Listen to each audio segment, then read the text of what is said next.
Komisi 6 DPR RI, Darmadi Durianto, turun langsung menyerap aspirasi warga apartemen Gading Nias, Jakarta Utara, yang mengeluhkan kenaikan tarif air bersih Pamjaya.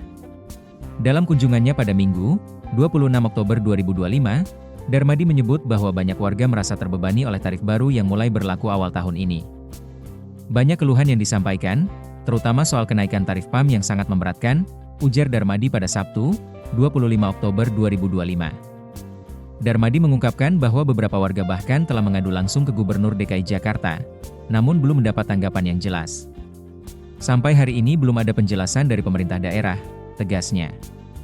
Menurut Darmadi, air bersih adalah kebutuhan dasar yang seharusnya mudah diakses oleh semua lapisan masyarakat. Bukan malah menjadi beban tambahan di tengah kondisi ekonomi yang sulit, tegasnya. Ia berkomitmen untuk terus mendorong agar aspirasi warga ditindaklanjuti dan dicarikan solusi terbaik. Gugatan warga Gading Nias ke Pengadilan Protes Warga tak berhenti di tingkat aspirasi. Perhimpunan Penghuni Satuan Rumah Susun, PPPSRS, Gading Nias Residences, yang dipimpin oleh Edison Manurung, resmi menggugat Pamjaya dan Gubernur DKI Jakarta ke Pengadilan Negeri Jakarta Pusat. Dalam kesempatan yang sama, Edison menjelaskan, gugatan terhadap Pamjaya dan pemerintah Provinsi DKI Jakarta terkait dugaan kesalahan klasifikasi tarif air selama lebih dari 1 dekade. Tarif yang dikenakan kepada warga selama ini adalah tarif rumah susun menengah, golongan 5F3, padahal status hukum Gading Nias adalah rumah susun sederhana milik, Rusunami, yang seharusnya masuk kategori 5F2. Kita punya SK Gubernur, dokumen dari Kementerian, dan AMDAL yang menyatakan Gading Nias adalah Rusunami. Tapi tarif air kita tidak mencerminkan itu, ujar Edison saat ditemui di Pengadilan Negeri Jakarta Pusat. Kerugian warga capai 17 miliar rupiah akibat klasifikasi yang dinilai keliru. Edison menyebut warga telah membayar kelebihan tarif air hingga 17 miliar rupiah selama 11 tahun. Gugatan ini diajukan setelah berbagai upaya mediasi ke Pemprov DKI dan DPRD tidak membuahkan hasil.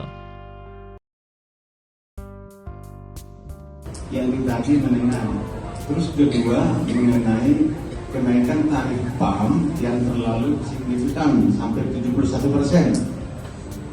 Tapi yang saya bahas di sini, yang saya perjuangkan di sini, saya sebagai ketua ketiga Gading Nias Residence Rusunami, saya minta penggolongan itu disesuaikan. Jangan jadi menengah, karena kami ini Rusunami. Saya sampaikan seperti itu. Nah, di dalam forum ini saya sudah dengar dari Pak Edison Manurung, Ketua P3 SRS, dan Pak Kobel, apartemen manajer di sini. Ya. Saya nanti akan dalami karena baru dapat beritanya ini, ya kan? Apalagi sudah ada lawyer ya, nah, dia pasti menguasai permasalahan. Memang Rusunami itu kan ada kriterianya. Jadi itu ada di Peraturan Menteri PUPR 20 2023, ada juga di Permen PERA 10 2019.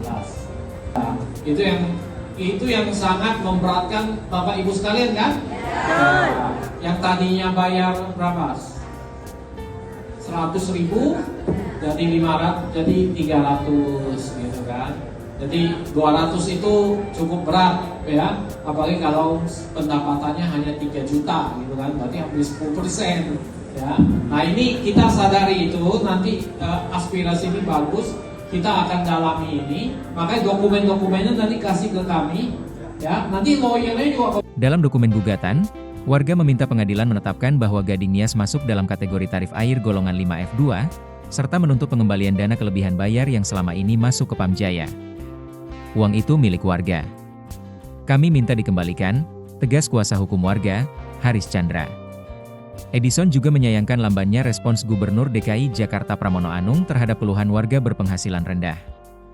Ia mengutip pernyataan Presiden Prabowo Subianto yang meminta agar pemerintah tidak menyulitkan rakyat. Pak Prabowo bilang jangan bodohi masyarakat. Tapi aturan ini terasa tajam ke bawah, tumpul ke atas, ujar Edison.